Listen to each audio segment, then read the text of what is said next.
Hola, buenas tardes a todos. Espero que me escuchéis bien. Bienvenidos a esta webinar organizada por Duchenne Parent Project España, que tratará sobre el abordaje de la fisioterapia en los niños con distrofia muscular de Duchenne y Becker.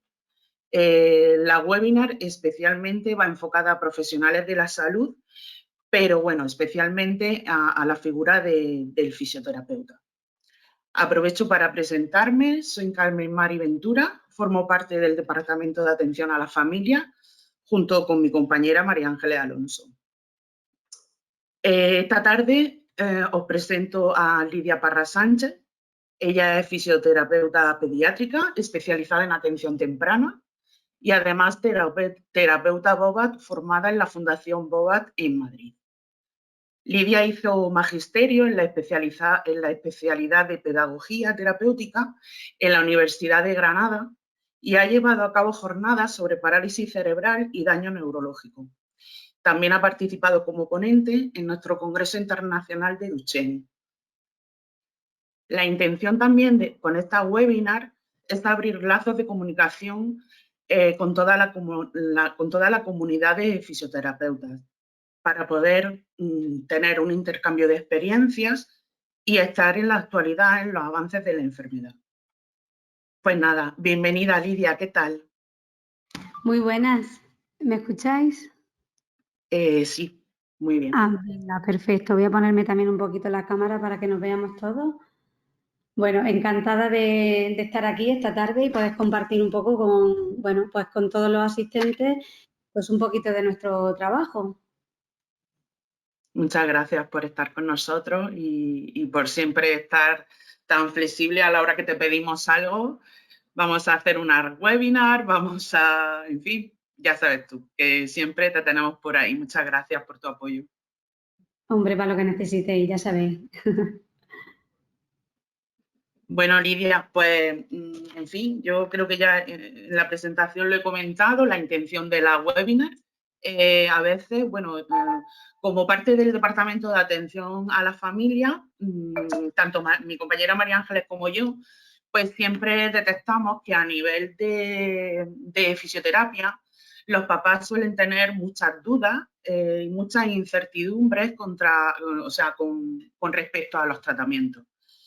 Entonces, bueno, entendemos y sabemos que a día de hoy la enfermedad en sí no tiene una cura. Sí que tenemos ensayos clínicos prometedores bueno, y sí que tenemos esperanza, pero realmente sabemos que a día de hoy son las terapias de rehabilitación las que nos van a ayudar muchísimo a frenar los síntomas de la enfermedad. Entonces, bueno, a veces las familias, sobre todo cuando tenemos familias que están recién diagnosticadas, que están con ese impacto del primer diagnóstico, es tanta información que a veces les llega, en unos casos, en otras, por parte de su neuropediatra o de su pediatra, pues a veces también otros casos la información es muy escueta. Entonces, cuando llegan a nosotros, a la asociación, pues el abordaje que hacemos desde nuestro departamento pues es un poquito guiar a las familias. Y siempre le inculcamos la importancia que tiene la fisioterapia, la importancia de trabajar la musculatura, de hacer estiramientos, de masajear. Entonces, bueno, vemos que, bueno, para todo aquel que no lo sabe, anteriormente, hace unos cuantos meses, también hicimos otra webinar enfocada para papás, donde eran más prácticas, le hablábamos, ¿no? Tú lo puedes decir, que la hiciste tú.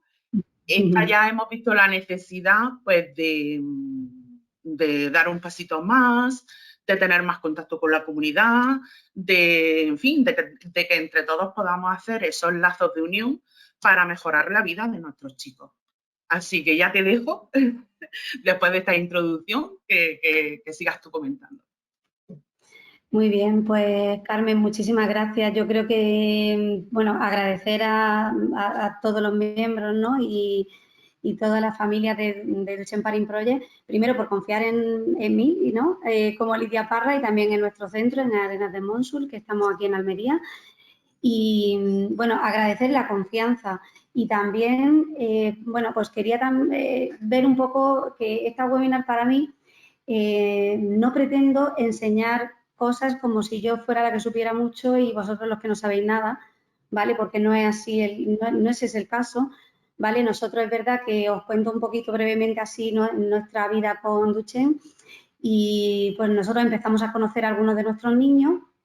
Actualmente es verdad que bueno, no, digamos que no hay muchos casos como para que en un centro podáis encontrar, a lo mejor a nosotros que estamos llevando como 6, 7 casos más o menos habitualmente. Niños nuestros en lo que es en Almería.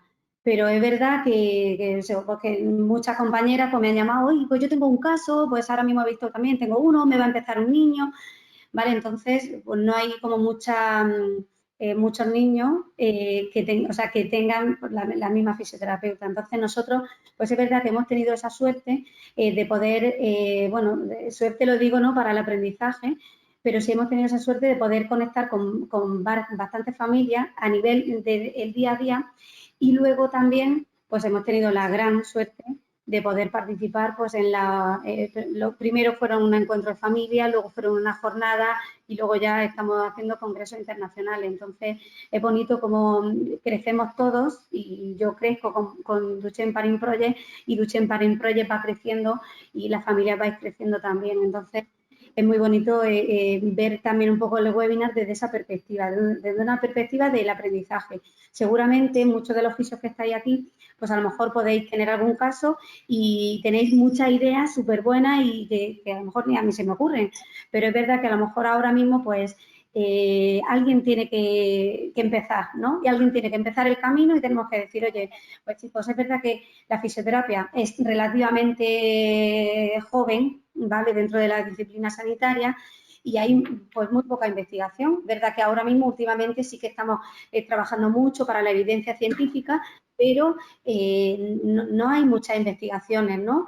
No solamente de fisioterapia, o sea, imaginaros si no hay en fisioterapia, pues en fisioterapia pediátrica, pues muchas menos, y luego en fisioterapia en Duchen, muchas menos. Cuando nosotros hemos intentado ver, pues eso, bibliografía y publicaciones, pues hay muy poquitas.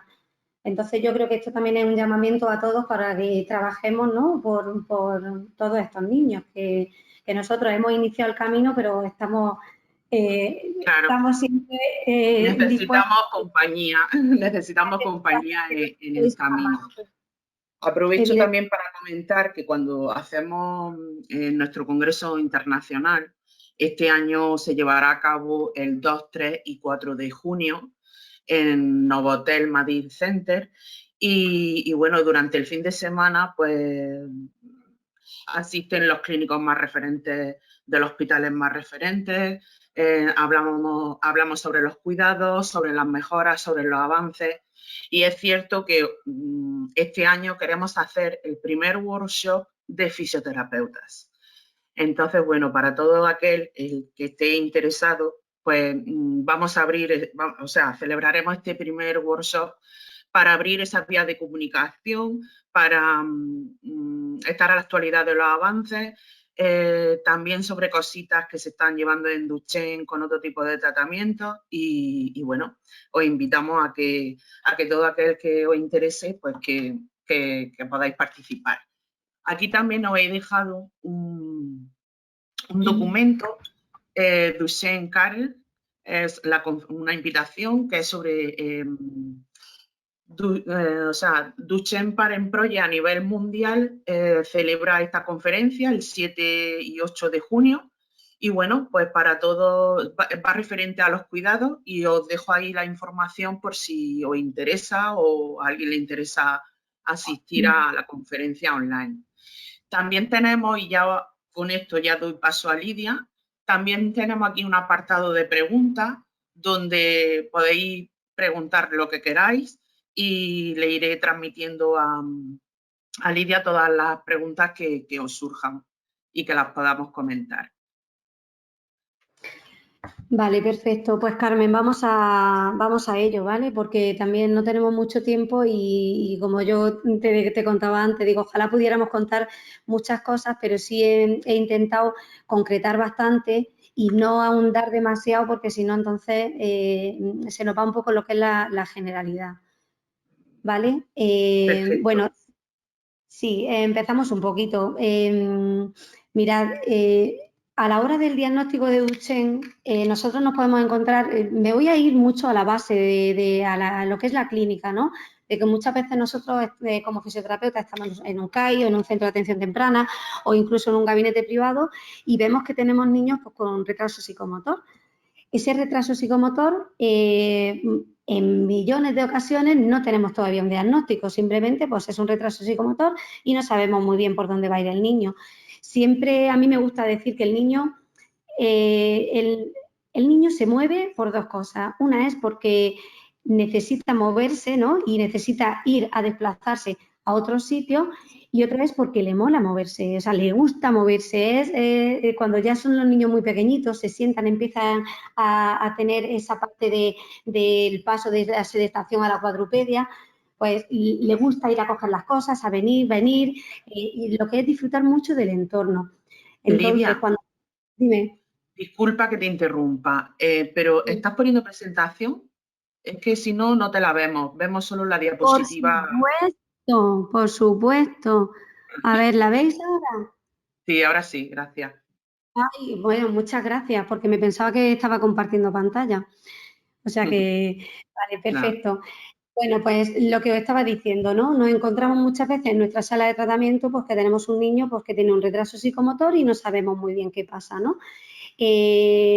Muchos de los niños que tienen retraso, o sea, que tienen retraso psicomotor, bueno, muchos no, unos poquitos, pues puede ser que tengan Duchenne. ¿Y por qué lo digo así? Porque Duchenne ahora mismo, a la hora, la edad más o menos a la que se empieza a diagnosticar, pues como pronto podría ser a los 18 meses, pero estamos en torno a los 2 años y medio.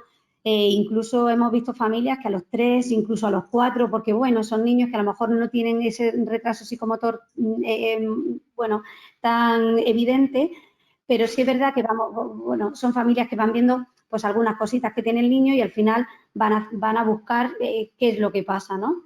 Pero sí quiero hacer ese hincapié de pasar de la atención temprana al diagnóstico porque para mí es bastante importante, bueno, para mí y para todas las familias, ¿no? Lo que es la detección precoz. Entonces, evidentemente nosotros no vamos a diagnosticar, no vamos a ver, pero siempre el fisioterapeuta, y me voy a ir mucho a nuestro terreno porque amo la fisioterapia y yo creo que todos los que estamos aquí somos amantes de ella. Entonces, sí es verdad que tenemos que ver y tenemos que darnos el valor que tenemos, ¿no? Entonces, ver que cuando hay un niño que tiene dificultades para moverse, que vemos que a lo mejor, pues eso, a la hora de tocarle tiene un tono alterado. Sabemos que es a lo mejor un tono alto, pero no es una hipertonía, no es una espasticidad y vemos algunos signos que, pues bueno, que nos pueden medio llamar la atención y ahí sí es momento de decir, oye, no lo sé, podríamos ver, ¿no? Indagar un poco para ver qué es lo que pasa, ¿no? Con ese pequeñillo. Y bueno, en fin, esa es un poco la manera que nosotros podemos colaborar a la hora del diagnóstico, pero es verdad que el diagnóstico pues, se tiene que hacer siempre pues, con pruebas, o sea, desde el área de neuropediatría. Pues se hacen con análisis de sangre, muchos de ellos eh, ocurren o sea, vienen de manera fugaz. Hay una bronquiolitis, hay algún estado de salud que no se sabe, hacen una analítica y ven que las CPK están muy altas. O sea, que hay como unos indicios de que hay roturas fibrilares en la musculatura y entonces a partir de ahí, con esa CPK muy alta, pues sí que se ve, es un indicio para ir indagando y ver qué es lo que ocurre. Estaba viendo yo las últimas actualizaciones del Congreso y es verdad que antes se hacían más biopsias musculares pero para ver exactamente cuál era la calidad muscular, pero ahora cada vez se están haciendo menos. Y el diagnóstico pues sigue siendo más pues en lo que es la analítica, el análisis de sangre y también la parte más genética, ¿vale? Cuando hacen el estudio genético. A la hora de tratamientos, pues sí que vamos a ver que no, como decía Carmen, no hay una cura, no existe una terapia definitiva, ¿vale? Todos los tratamientos que van a estar enfocados pues, a prevenir, pues, sobre todo, complicaciones, a prevenir esas complicaciones y luego a mejorar la calidad de vida de nuestros niños, porque lo que tenemos que intentar es, o sea, vamos más encaminados a frenar, digamos, esa evolución que a curar, ¿no? Lo que es la enfermedad de Duchenne y Becker. Para eso, pues ahora mismo actualmente está pues, todo el tratamiento farmacológico, que como ha dicho Carmen, en los congresos se ven mucho los ensayos clínicos. Duchenne Pain Project me parece que es una de las asociaciones nacionales que se vuelca mucho para la investigación y me parece súper bien porque es verdad que en otras pues, enfermedades neuromusculares o de enfermedades del sistema nervioso central no se vuelcan tanto en hacer esto. Y es verdad que ya no solamente lo que es en los ensayos clínicos, sino en poner a sus hijos en manos de esa medicación, de esos ensayos que vamos a ver exactamente pues, cómo van a ir yendo. Entonces, aunque se van haciendo pues todas las pruebas, ¿no? Y para llegar a un ensayo, pues evidentemente tienen que estar ya más probados, pero es verdad que al final son sus hijos los que están ahí y en algunos casos puede salir bien y en otros casos pues también conlleva un riesgo, ¿vale? La nutrición, por ejemplo, también es muy importante, ¿vale? Y luego veréis por qué, ¿no? Sobre todo a la hora de la, pues lo que es de la parte de la medicación, ¿no? De los niños, todos los niños con Duchenne toman corticoides. Entonces, pues siempre hay un aumento de peso, un poquito más de inflamación y en la parte nutricional, pues sobre todo a nivel de salud, pero también a nivel de peso, es muy bueno que se lleven pues que se lleve a cabo desde un profesional. Evidentemente también hay tratamiento médico-quirúrgico cuando ya estamos en edades más avanzadas, la ortopedia también, lo que es la figura del ortopeda entra mucho dentro también de este tratamiento, ya solamente pues, con la ortesis o con las ayudas técnicas que se pueden hacer, las sillas y evidentemente la fisioterapia. ¿Vale? ¿Por qué la fisioterapia es importante? ¿Vale? Pues porque a cada una de las cosas que ocurren en el niño con Duchenne y Becker, pues vamos a ir viendo cómo nosotros tenemos estrategias para poder, pues para poder minimizar. Como he dicho, los niños con Duchenne tienen como ese tono alterado, es como un tono homeopático. Cuando lo tocáis, como he dicho, no es un tono beige, no es un tono como espástico, no es un tono, no es una hipotonía, es una tensión que tienen los niños y además, cuando lo estamos tratando habitualmente, sí que vemos que a lo mejor el tono se conserva un poquito más alto, pero hay veces que notamos como hay un poquito también de edema, como si hubiera un poquito más de inflamación y otras veces que hay un poquito menos, dependiendo a lo mejor de la actividad que tengan los niños o del momento en el que, de la circunstancia que tengan en ese día o en esa semana, ¿vale? Entonces, a la hora de tener un tono más alto, tener un poquito de tensión muscular, pues evidentemente, pues bueno, a través de la masoterapia, de trabajar nosotros la musculatura directamente, pues nosotros podemos hacer que eso esté un poquito más suave. También ocurre que hay contracturas musculares en nuestros niños, entonces pues también intentar minimizar esas contracturas sin realizar compresiones isquémicas a lo mejor súper grandes, ¿no? Que puedan llevar a esa rotura fibrilar que muchas veces no tenemos. Parece que los fisios tenemos esa imagen de no, aquí me está clavando los dedos, me clava incluso el codo y al final, fíjate, me han hecho un moratón. Pues no, eso no es el punto de vista en el que nosotros tratamos a nuestros niños, evidentemente, pero sí que nosotros pues tenemos que intentar minimizar y hacer que la calidad muscular pues sea la mejor. Vamos a encontrar también disminuciones de la extensibilidad muscular y para eso, pues evidentemente en la fisioterapia tenemos lo que son los estiramientos. Estiramientos pasivos, activos, activo asistidos o ya un poquito más dinámicos, ¿vale? Vamos a tener debilidad muscular, ¿vale? Y ahora explicaré por qué, cómo se ve la debilidad muscular en los niños y cómo se ve y afecta lo que es la postura. Pues para la debilidad muscular, pues todos tenemos movimientos activos. Tampoco hace falta ponerse con unas pesas a que el niño haga pesas y se ponga fuerte, ¿no? En plan gimnasio. Pero sí que podemos trabajar con muchos movimientos activos a la hora de que esa musculatura pues, pueda tener un poquito más de fuerza. ¿Vale? Para la fatiga es una de las cosas que vamos a encontrar también en nuestros niños. Y ahí, pues, siempre tenemos que ir dirigiendo nuestro tratamiento y nuestra intervención pues a una actividad un poquito más moderada, ¿vale? Por eso, como luego explicaré en el tratamiento, pues tenemos que tener en cuenta siempre el niño cómo viene cada día, porque si hay momentos en los que el niño pues, viene que ha tenido una actividad física muy grande, pues no nos vamos a poner nosotros a hacer circuitos de psicomotricidad o a ponerlo en la cinta de marcha a correr, ¿no? Pues entonces ese día vamos a buscar una actividad moderada y vamos a ir viendo exactamente qué podemos proponerle al niño ese día en concreto, ¿no? Aunque nosotros tengamos unos objetivos que vayamos a tener un poco más a largo plazo, ¿no? Pero los objetivos del día también en ellos son muy importantes. Y luego, pues, evidentemente también habrá una afectación respiratoria y ante eso, pues, tenemos nuestra fisioterapia respiratoria.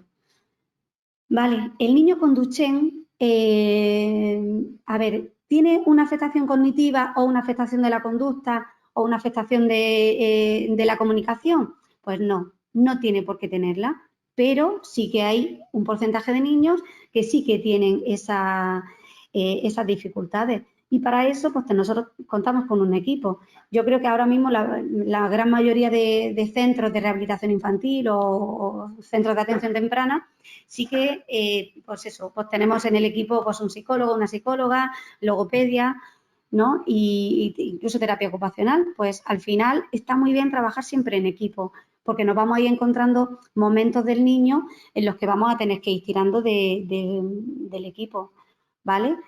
Comentar dentro de aquí, ¿vale? Pues sobre todo, ¿no? Haciendo un poquito más de hincapié en la parte de la musculatura, pues que la figura del logopeda también es súper importante, ¿vale? Porque como hay una afectación general, pues sí que vamos a ver que lo que es el área orofacial pues va a estar bastante interferida y el logopeda está muy bien y lo tenemos que llevar mucho de la mano, ¿no? Por lo que es pues el trabajo a lo mejor también de lo que es la mandíbula, tiene un poquito de pues una desalineación, ¿vale? Una desalineación de lo que es el cuello y la cabeza y ahí pues toda la estructura orofacial y declutoria la vamos a encontrar también desalineada. Entonces es un buen fichaje para el equipo. ¿Vale? Os cuento brevemente que nosotros estuvimos bueno, pues la suerte de poder estar con ellos y aprender con ellos y crecer con ellos, con la asociación Duchenne Pain Project me refiero, pues pudimos hacer una investigación en el cual, bueno, no eran muchos casos, como podemos ver en otras patologías, pero sí estuvimos valorando 30 niños, un año, valoramos, hicimos también una encuesta a las familiares de qué tipo de fisioterapia estaban realizando, cuántas veces a la semana, y luego, pues, lo que era un poco las pruebas que nosotros íbamos pasando, pues estaban la escala de Biñón, la Bruch, la Pango, la MFM, pasamos también el test de Adam para ver exactamente cómo estaba esa espalda, estuvimos pues viendo lo que es la extensibilidad muscular de isquiotibiales, aductores, de gemelo y sóleo, ¿vale? Y luego también pues un poquito de anatomía, bueno, de palpación, de ver exactamente cuáles eran las zonas más débiles, las zonas más que tuvieran un poquito más de pseudohipertrofia, ¿vale? Entonces, esto para nosotros fue determinante porque vimos un año y al año siguiente volvimos a valorar y volvimos a hacer la misma encuesta a los mismos niños. Y bueno, no podemos entrar mucho en lo que es este estudio, pero sí es verdad que es simplemente para deciros cuál es la justificación. La justificación era los niños que tenían más fisioterapia al año siguiente habían involucionado menos. Es decir, que somos súper importantes para ellos, así que tenemos que tomarnos un poco esto en serio, ¿no? Y con la responsabilidad que se merecen. Luego, también estaban mejor los niños que también combinaban un poco lo que era la fisioterapia un poco más convencional en sala con la fisioterapia en el agua. Entonces ya vemos también que esa combinación estaba. Pero donde realmente hubo diferencias muy significativas era en la implicación de las familias, ¿vale? Y ahora muchos de los que estáis aquí, pues conocéis también, entiendo, el modelo centrado en la familia, ¿no? El modelo de atención temprana centrado en la familia, pero es que es cierto, porque al final, ¿qué es lo que pasa? Nosotros 3/4 de hora en nuestra sala, pues bueno, pues podemos hacer lo que podemos hacer. pero si nosotros podemos pues participar con la familia, no que las familias sean las responsables del tratamiento, pero sí cómo podemos ayudarlas a ellas para que en casa los niños puedan estar mejor, pues comentándole, por ejemplo, posiciones de elongación, de estiramiento, cuando los niños a lo mejor ven que están muy cansados, cómo poder hacerle un masaje en las piernas, de carácter un poco más evacuatorio, de que puedan soltar esa musculatura, cómo poder también enseñarle a los niños cuando están cansados, qué zona les duele, qué les molesta, cómo es el dolor, pues todas estas cosas que nosotros trabajamos en esos 3/4 de hora, si se lo hacemos saber a la familia y trabajamos con ellas, pues si vienen 2 veces con nosotros a la semana, o 3, o una, pues siempre podemos tener ese feedback y tenemos mucha comunicación con ellos para que mientras que no están aquí, pues los papás puedan seguir haciendo pues esas cosas en casa. Y una de las cosas más buenas de esto, también, aparte de lo que es toda la parte terapéutica, es que también le damos ese confort a la familia, ¿vale? Y el confort a la familia es, cuando yo tengo un niño con un diagnóstico de Duchenne, no sé dónde ir y no sé para dónde tirar. Y lo único que yo veo ahora mismo es que parece que me acaban de poner un reloj y tengo un tic-tac con una cuenta atrás y esto es una carrera, no es de fondo, es una carrera rápida. Entonces, tengo la necesidad, la angustia o la ansiedad de saber qué puedo hacer por mi hijo. Entonces, cuando también nosotros tenemos unos padres que están un poco más relajados, que saben abordar esos momentos en casa de molestias, oye, mira, parece que es fin de semana y parece que ahora mismo pues no le puedes dar ninguna sesión, pero ¿qué hago? Si le duelen los gemelos o si parece que el niño cojea un poquito, oye, ¿qué puede ser, no? ¿Qué podemos hacer? Y si la familia tiene un poco esa estrategia, pues bueno, está más tranquila, vive más tranquila que si no las tiene, evidentemente. ¿Vale? Entonces, ¿qué tipo de fisioterapia tenemos que hacer? ¿Vale? Pues la fisioterapia tiene que ir siempre encaminada a las necesidades específicas de cada uno de los niños. Es decir, si tenemos una etapa en la que el niño tiene un retraso psicomotor, pues vamos a ir a trabajar ese retraso psicomotor, porque evidentemente, si os digo, ¿no?, que a través del tiempo en el que van los niños creciendo, hay un momento que desde la medicina se ve, ¿no?, y es el momento de meseta, ¿vale? El momento de meseta es cuando ya todos los médicos, el equipo médico, se plantea ya, pues en ese momento en el que hay que introducir los corticoides. Los corticoides actualmente se están introduciendo alrededor de los 5 años, ¿vale? En algunos casos, si hay algún ensayo clínico, a lo mejor pues se introducen antes si son necesarios para que el niño pueda entrar en ese ensayo clínico. Pero más o menos en torno a los 5 años es la pauta que ahora mismo tienen los niños para el inicio de los corticoides. Pero eso quiere decir que están en una meseta motórica, en una meseta de ítems motóricos. Pues yo digo que no, ¿vale? Entonces, es verdad que a lo mejor desde el equipo médico se ve que ya están como en un estancamiento, pero desde la fisioterapia no podemos decir eso, ¿vale? Porque nosotros todavía, un niño con 5 años, aunque camine, aunque empiece a correr un poquito, tenemos que trabajar mucho la calidad de ese movimiento. Y cuando mejoramos la calidad del movimiento, nos vamos a encontrar que el niño todavía sigue teniendo algunos ítems motóricos que están todavía consiguiendo. Entonces, no podemos ponernos freno y decir que la meseta de los niños está en 5 años. A nivel fisioterapéutico, ya os digo que no, ¿vale? Y todo depende también un poco de las estrategias que nosotros tengamos de intervención para ayudarle a ellos. Y luego también, pues, evidentemente, pues tenemos que ver un poco lo que es la prevención y el tratamiento postural. Es decir, lo que hemos estado diciendo antes, si nosotros ahora mismo estamos viendo solamente lo que es la parte de nuestro momento en la sala de fisio, pues nos quedamos muy cortos.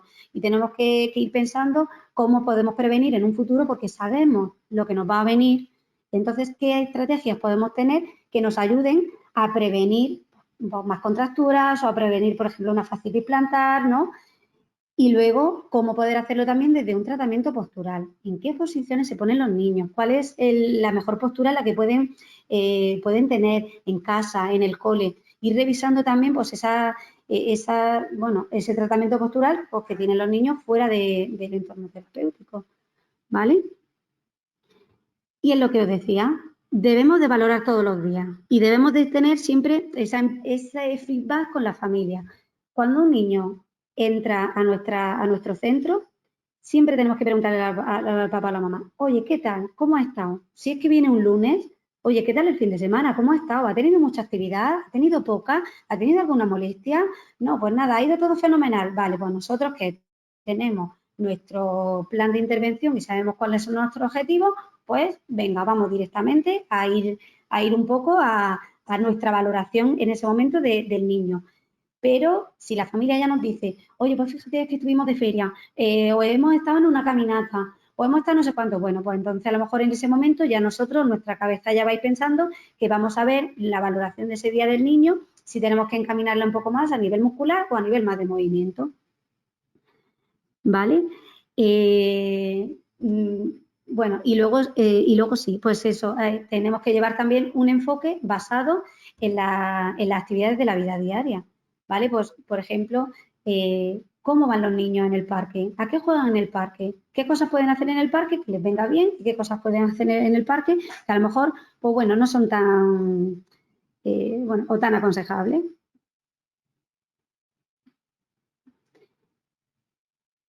Bueno, os quería hablar aquí un poquito de la temporalidad, pero la temporalidad realmente vamos a ir viéndola nosotros conforme como esté el niño.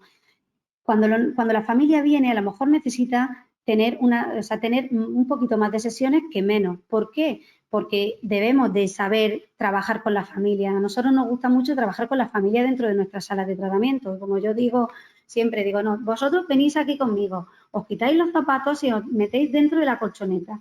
Y entonces ahí, cuando vosotros sepáis cómo jugar con el niño, en qué posiciones pueden estar, o qué hacer nosotros con el niño. Le enseñamos pues eso, a realizar algunos estiramientos, a algún masaje. Cuando ya nosotros vemos que el padre tiene un poquito más controlado, el padre y la madre tienen un poquito más controlado eso, bueno, pues entonces sí que pueden ir a tomarse un café con otra mamá. Pero en principio sí que necesitamos darle a lo mejor un poquito más de frecuencia a los tratamientos para ir trabajando con la familia, ¿vale? Lo habitual, pues pueden ser 2 sesiones a la semana, pero claro, todo depende del momento en el que esté el niño. A lo mejor algunos necesitan 3 o algunos necesitan solamente una. O a lo mejor un Becker que tiene, que todavía, que es, digamos, como la parte más leve, ¿no? de la enfermedad, pues bueno, pues podemos ir llevándole un seguimiento, ¿no? Esto sí que es importante. ¿Cuáles son las contraindicaciones que nosotros vemos a nivel pues de actividad? ¿Vale? Pues primero, lo que son las técnicas y los métodos que llevan a la fatiga. ¿Vale? Entonces, si nosotros, por ejemplo, estamos viendo, ¿qué es lo que os digo? Pues mira, nosotros que trabajamos en la reeducación de la marcha en tapiz rodante. Vale, pues entonces, venga, pues, ¿qué queremos? Pues que el niño alterne las piernas y que a lo mejor inicie la marcha o que corra. Pues bueno, pues depende de cómo esté el niño ese día, pues podemos ir dándole una carga mucho mayor o una carga un poco menor. Tenemos que tener en cuenta esa fatiga del niño, no llevar al niño a una fatiga extrema, porque sabemos que si tenemos esa fatiga extrema, pues es cuando el músculo se va a debilitar un poco más y podemos tener esa parte contraindicativa de las roturas fibrilares. ¿Vale? ¿Qué vamos a encontrar también? Pues mirad, técnicas o métodos que puedan hacer, pues lo que digo, una rotura fibrilar. Pues si vamos a estar viendo, pues mira, no le vamos a poner unos ganchos, por ejemplo, a un niño con Duchenne en una contractura, o no vamos a hacer unas compresiones isquémicas en el cual luego a los niños les salgan moratones, porque sabemos que ahí estamos trabajando el músculo como si fuera un músculo sano y no tenemos un músculo sano, ¿vale? Entonces tenemos que tener pues ese cuidado. Pues mirad, a la hora del deporte, que es una de las contraindicaciones que ponemos aquí, ¿vale? Ponemos contraindicaciones del deporte de alta intensidad, ¿vale? Tenemos que también saber para a los niños. Un niño es niño y le gusta salir al patio y correr y jugar al balón prisionero como si no hubiera un mañana y al pilla-pilla y bueno, a todos estos juegos que juegan ellos, ¿no?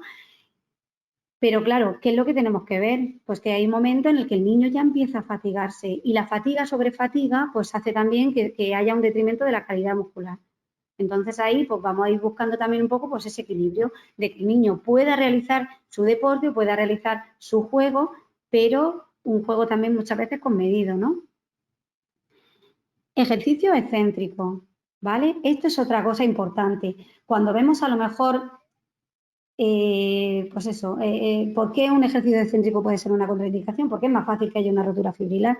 Si nosotros estamos trabajando el hecho de que el niño sepa bajar escaleras de manera alternativa, pues vale, podemos trabajar con él y que baje escaleras, pero no dedicar una sesión a que baje escaleras, que baje escaleras, que baje escaleras, porque sabemos que el cuádriceps cuando estamos bajando está frenando la actividad muscular de esa bajada y está haciendo una contracción excéntrica.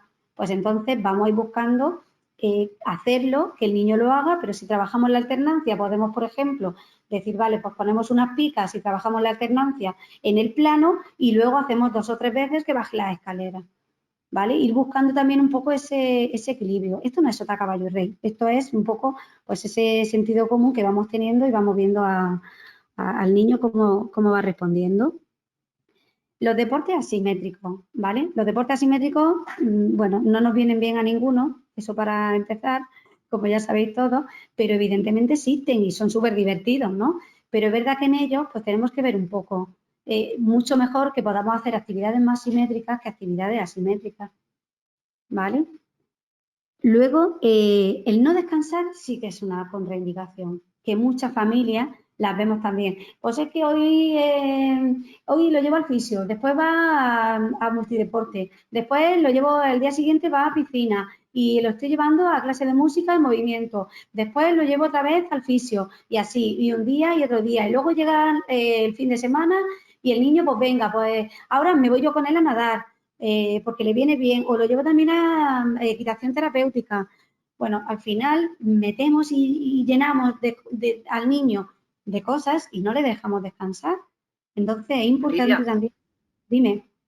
perdona que te interrumpa. En este aspecto, ¿cómo deberíamos hacer la familia o quién nos lo dice? Porque, por ejemplo, bueno, en Andalucía, porque no se da el caso que en los coles exista la figura del fisioterapeuta. Pero bueno, hay demás comunidades autónomas que en los colegios sí que tienen su fisioterapeuta. Entonces, a la hora de complementarlo, porque, en fin, a veces las sesiones de fisio, según las necesidades del niño, pues a veces pues, necesita incrementarlas. ¿Cómo deberíamos, junto con otras disciplinas, por ejemplo, hidroterapia y todo este aspecto que tú estás comentando, quién nos dice hasta dónde llega o deberíamos llegar con el niño para no terminar en esa fatiga? ¿Quién realiza ese calendario de, no, si tengo fisio en el colegio, si por la tarde me toca en el centro privado, o Pues si... mira, Carmen, es que es una preguntaza, ¿vale? Sí, me encanta que me pregunte eso. A ver, esta también esta es mi opinión personal, ¿vale? Lo digo, personal y profesional, evidentemente. Pero a mí, pues como en mi niño, a mí me gusta llevar un poco la voz cantante en ese aspecto, porque si hay una persona que va controlando lo que es la actividad del niño durante toda la semana, ¿vale? Pues entonces es mucho más fácil saber si el niño se cansa, si está más o está menos. Entonces yo creo que los fisioterapeutas debemos de asumir un poco esa responsabilidad, pero que haya una persona, un miembro del equipo, ¿vale? Que pueda asumir eso y que diga, oye, ¿cuál es la globalidad del niño? ¿Qué momentos tiene de descanso? ¿Qué momentos tiene, ¿no? A la hora del plan de intervención? ¿Cómo nos podemos coordinar si tienen fisioterapia en el colegio? Pues evidentemente eso, ahora es verdad que lo suyo podría ser que el profesional estuviera en contacto con todo el resto de profesionales, pero hay muchas veces que no, Carmen. Entonces, nosotros sí que podemos decir, vale, pues las familias confiar en un maestro de orquesta, ¿vale? En alguien que sea un poquito esa figura de guía y después, pues, o sea, ser vosotros los que vayáis diciendo, oye, vale, pues sobre esta base voy a ir por aquí, voy a ir por aquí, o cómo voy a ver que mi hijo está más cansado o menos cansado. Evidentemente, mira, vamos a ver que los niños están cansados cuando a ellos les gusta parar cuando están cansados. Hay muchos niños que piden el carro cuando salen del colegio, por ejemplo. Hay muchos niños de los nuestros, hay muchos niños que cuando ya se acostumbran a que les demos los masajes, os piden los masajes. Entonces, cuando el niño ya está empezando a pedir alguna serie de cosas para él tener confortabilidad, pues ahí yo creo que nos estamos pasando de cosas.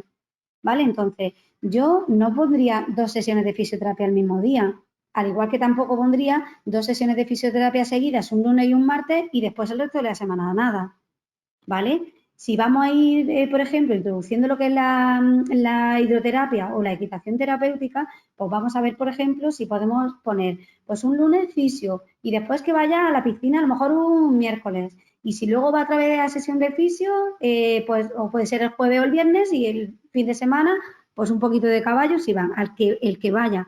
Pero luego, ¿el niño descansa algún día? Totalmente, totalmente, sin hacer absolutamente nada. O sea, nada es, me refiero a que, bueno, pues salgo al parque, me desinhibo, me voy con mis padres a dar un paseo, o me voy a tomarme un helado, o un día de los de, ¿no? Entonces, yo creo bueno, que hay que tener en cuenta un poco todo lo que es la actividad, lo que decimos. Un día, por ejemplo, tiene educación física, ¿vale? Pues después de educación física podemos tener 2 opciones. O que vaya por la tarde a fisio o al hidroterapia, ¿vale? O terapia acuática, creo que ahora le llaman más, mejor. Entonces, o que hagan eso, pero si hacen eso, pues tenemos que tener en cuenta que ha tenido muchísima actividad por la mañana. Si ha tenido educación física por la mañana, pues evidentemente por la tarde, pues no deberíamos de llevar a cabo una sesión basada en la psicomotricidad. Pues a lo mejor esa sesión tiene que estar más basada en el masaje, los estiramientos, ¿vale? O en trabajar a lo mejor posición intermedia, estabilidad, pero no trabajar, pues eso, esa parte de psicomotricidad que suba, que baje, que haga un montón de movimiento, ¿no? Para fomentar a la fatiga. Claro. Pues eso. Yo creo que un poco es el sentido común, pero sí es verdad que estaría bien que hubiera un guía en el equipo, tiene que haber un guía. Y vosotros como padres, pues decir, oye, pues mira, ¿tú qué piensas, no? ¿Cómo estás? Pues al fisioterapeuta que tengáis de referencia, oye, ¿qué piensas? ¿Cómo lo podemos hacer? Pues venga, mira, pues bueno, esta es mi idea, ¿no? El guía siempre va a decir, esta es mi idea y vamos a intentar pasarlo así. Que luego la flexibilidad y los contratiempos vienen, ¿no? Pero por lo menos sí tener bueno, una estructura y además que os dé también a vosotros estabilidad, de decir, sé cómo estamos haciendo las cosas, sé cómo lo tengo que llevar, tengo mi rutina y esto es lo que tengo que hacer para que mi niño esté lo más estable posible. Claro. Vale, y luego, por ejemplo, una de las cosas que estamos viendo también en cuanto a las contraindicaciones sería lo que es la parte de ejercicios resistidos y sobre todo a nivel de fisioterapia. Y pongo eso y pongo el ejemplo de siempre, ¿no? Que muchas veces pensamos, venga, por la fisioterapia respiratoria, incluso en algún congreso se ha colado por ahí, pues mira, le viene bien a los niños que inflen globos. Pero, ¿qué es lo que ocurre cuando se está haciendo, cuando se inflan los globos? Pues que realmente se están haciendo una contracción resistida de la musculatura, sobre todo accesoria de la respiración. Entonces, pues bueno, lo que es intentar pues, minimizar esa parte de resistida y hacerla pues, de otra manera, ¿no? Pues haciendo otro tipo de ejercicio.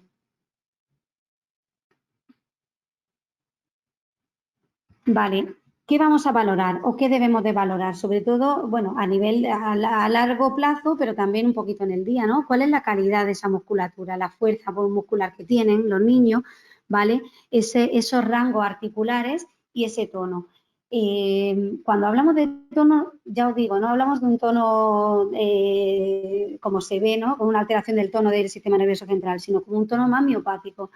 Entonces, sí es verdad que nosotros nos hemos dado cuenta a través de ver todos estos casos de niños, pues que no todos tienen una pseudohipertrofia, ¿no? Que es lo más común que se ve. Hay niños también que tienen una musculatura que es un poco más finita y tienden un poco a tener el tono un poco más bajito.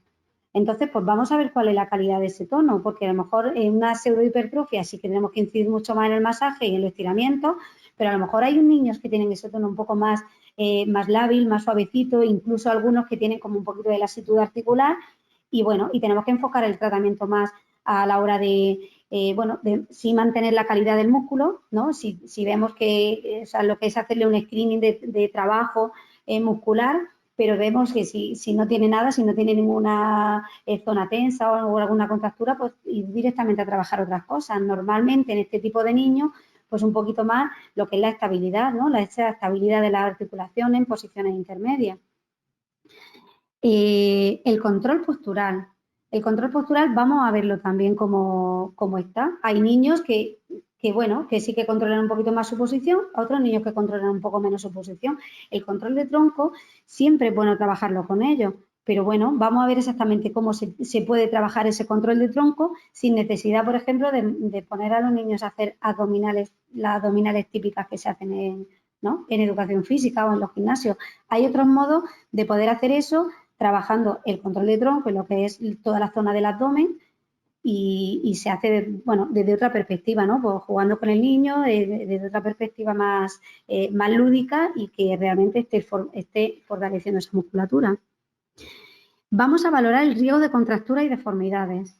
Sobre todo, pues, el Aquiles es uno de los primeros que tenemos que ver, cuál es la extensibilidad del gemelo isóleo, que es nuestro caballo de batalla, ¿vale? Y vamos a ver también, por ejemplo, lo que es la influencia de la pelvis, si hay alguna simetría en la pelvis y si hay una influencia en el raquis sobre esa simetría, ¿vale? Por el tema de la escoliosis. Muchos de los niños, de hecho, algunos de los que hemos estado valorando, incluso algunos de los que hemos valorado online, ya se le ve cierta simetría. Entonces, esa simetría está bien que se trabaje, ¿vale? Desde el punto de vista de la fisio, pues ya no solamente una simetría a nivel motórica que la estamos viendo, sino una simetría sensorial de que los niños conecten y trabajen también un poco lo que es esa línea media, el centro de gravedad, que tengan el centro de gravedad directamente en su sitio, en su base de sustentación y trabajar un poquito desde ahí. Y luego, evidentemente, vamos a ver también un poco lo que es la función respiratoria. Dentro de la distrofia muscular de Duchenne vamos a ver varias etapas, ¿vale? Siempre estamos viendo, pues bueno, el niño de 0 a 2 años, digamos que es una etapa más temprana en el cual hay muchas veces que no tenemos diagnóstico, que a lo mejor tenemos retraso psicomotor, a lo mejor no, directamente son niños que pasan desapercibidos hasta que tienen un poquito más de edad. Luego vamos a tener una etapa de marcha autónoma, que digamos estaría entre los 2, los 7 años, cada vez se va viendo más, ¿vale? Esto es lo que pone en la literatura, pero realmente estamos viendo ya niños que tienen 9, 10 años, que todavía están en una marcha autónoma muy estable. Luego vamos a tener una etapa de transición. La etapa de transición está muy bien, me gusta mucho verla así porque es una etapa en la que los niños siguen caminando, pero bueno, ya se encuentran un poquito más cansados, tenemos que ir midiendo un poco esa marcha que van haciendo, lo que es la distancia que recorren o los terrenos irregulares o no irregulares, ¿no? A los que van, pues tenemos que ir viendo un poquito y valorar en ese momento cuál es la mayor actividad la mejor actividad que puedan hacer, ¿vale? Luego ya tenemos una etapa en la que ya vamos a tener la pérdida de la marcha y ya los niños pues están sentados en la silla y luego ya pues vamos a tener una etapa de la pérdida de control postural. No me puedo meter demasiado en todas estas etapas, pero bueno, sí me gustaría ahora mismo voy a seguir un poquito hacia adelante para ir mostrando, mira, me gustaría analizar con vosotros esta posición, ¿vale? Voy a ampliarlo, bueno, yo es que no os he contado mi pequeño gran secreto, que es que yo tengo una discapacidad visual y no veo muy bien, entonces a vosotros os viene fenomenal que yo os ponga a este niño así, porque lo vais a ver y yo puedo ver el ratón para ir mostrando a vosotros, ¿vale? Duchenne tiene un patrón muy, muy definido, ¿vale? Y vamos a ver exactamente cómo estamos viendo a los niños con Duchenne. Si veis y tenéis algún niño, sí que vais a ver que esto es una posición típica, ¿vale? La posición típica de Duchenne. Vamos a comenzar un poco por lo que es la parte lateral, ¿vale? Si vemos aquí, una de las cosas que encontramos, la primera, en la literatura, lo primero que se ve es, bueno, una debilidad a lo mejor del resto anterior del abdomen. ¿Qué pasa con el resto anterior del abdomen? Que sujeta también un poquito esa pelvis, ¿vale? Con la unión en la inserción en el pelvis. Entonces, cuando tenemos esta debilidad, ¿vale? Pues es más fácil que que vayamos a tener lordosis. Vemos que aquí aumenta la anteversión pélvica y tenemos lordosis. ¿Qué construimos a partir de aquí? ¿Vale? Pues construimos una lordosis bastante amplia hasta la zona torácica alta. Vamos a bajar un poquito hacia abajo, ¿vale? Y vamos a ver los pies. ¿Cómo están estos pies? Los pies, ahora mismo en este niño sí que están apoyados, ¿vale? Pero vamos a encontrarnos que empezamos a tener, junto con la debilidad del resto anterior del abdomen, vamos a tener una retracción, o se van a iniciar una retracción en tríceps sural. Tríceps sural que tenemos que ver si hay veces que son gemelos solo, o sóleo solo, o es todo el tríceps, ¿vale? En algunos casos solamente es sóleo. Entonces, bueno, pues vamos a ver que luego que el niño cuando está, o sea, que hay influencia a la hora de la rodilla. O sea, los niños cuando extienden la rodilla, bueno, pues siguen teniendo, o sea, no tienen la influencia de la rodilla por los gemelos, me refiero. Pero hay otros niños que sí tienen esos gemelos alterados. Por lo tanto, vamos a tener también una alteración a nivel de la rodilla.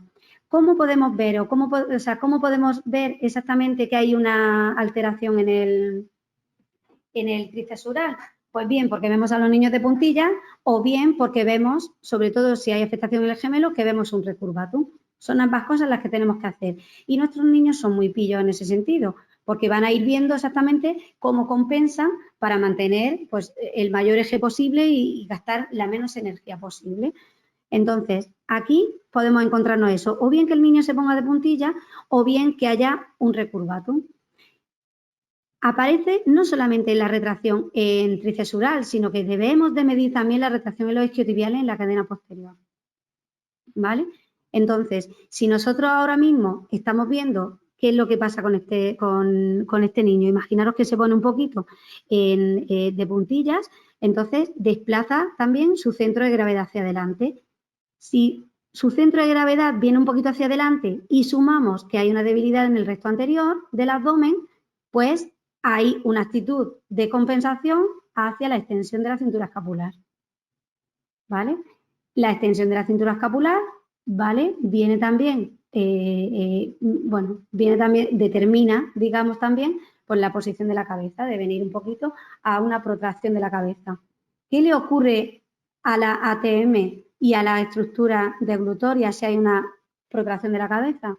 Pues que también hay una desalineación y hay una interferencia muchísimas veces del masticado que más bien nos dirían nuestros compañeros logopedas que nuestros niños no mastican, que mascan. Claro, pues es que también hay una desalineación y tienen poca productividad, ¿no? a nivel muscular en la ATM.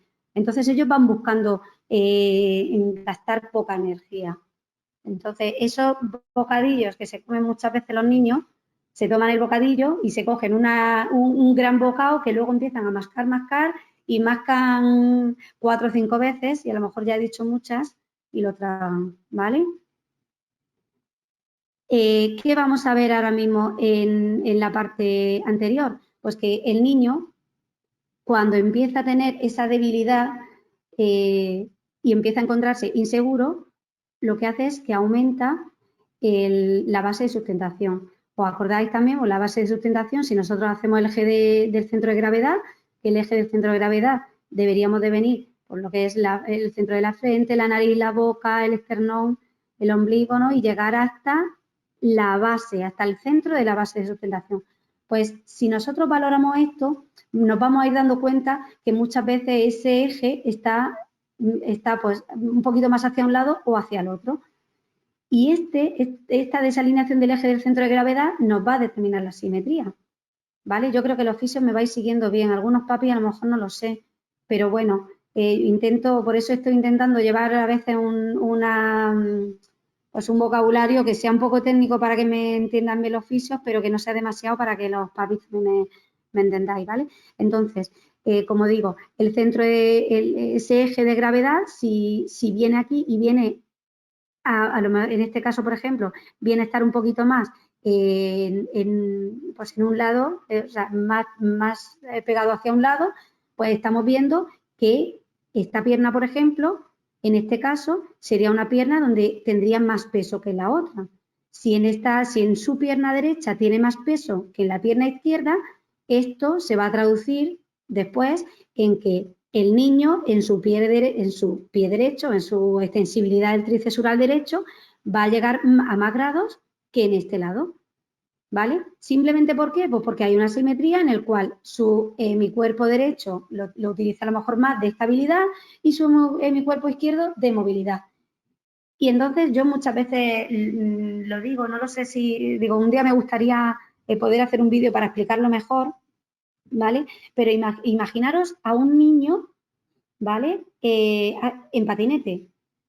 Si hay un niño que va en patinete, pues se ve directamente pues, que hay una pierna que está arriba y hay una pierna que está abajo. La pierna, por ejemplo, imaginaros que la pierna derecha la que está encima del patinete y que siempre le está dando con la pierna izquierda lo que es el movimiento. La pierna derecha siempre va a tener estabilidad, ¿vale? Entonces, en ese caso, todo el peso del cuerpo cae ahí. Por lo tanto, el trifesural ahí tiene el peso suficiente como para mantener un poquito más esa sensibilidad.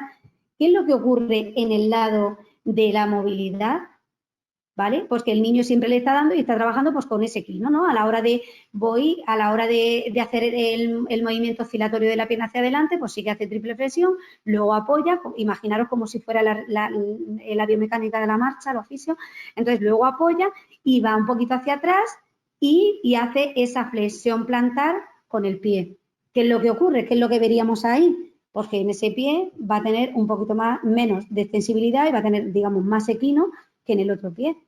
Y esto es bueno verlo cuando son muy pequeñitos, porque es que esto nosotros lo estamos viendo con niños de 3 años, 3 añitos, 2 años y medio, 3 años, 4 años. He visto yo también mucho en los asesoramientos online, cuando me manden las familias los vídeos, esto se ve claramente, claramente. Entonces sí que vamos a tener una simetría, que ya no es una simetría postural, sino que luego va a ser una simetría estructural.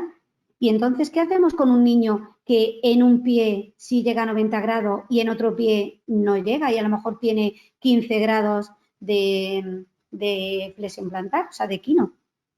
Pues ahí tenemos un problema, ¿vale?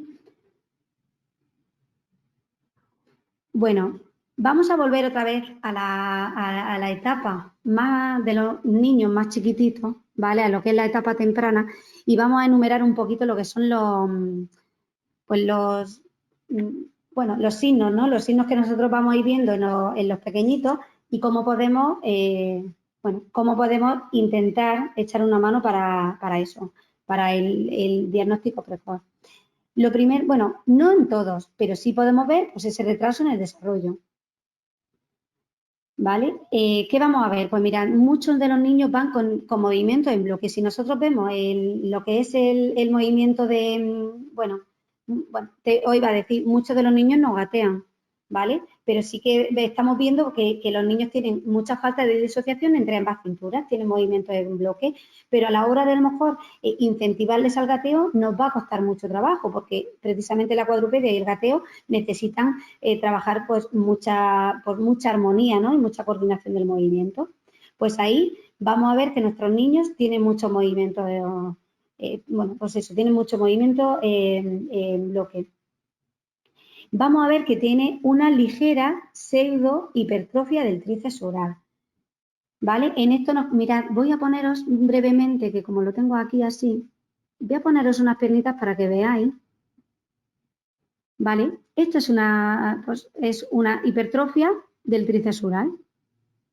¿Vale? Cuando los niños son más pequeñitos no se les nota tanto, a lo mejor, pero sí que vamos a ver cuando incluso 18 meses los niños ya se ponen de pie, empiezan a lo mejor a caminar un poquito y todo, bueno, incluso antes, pero sí que vemos que como que, lo que suele decir la gente, vaya piernas de futbolista tiene, ¿no?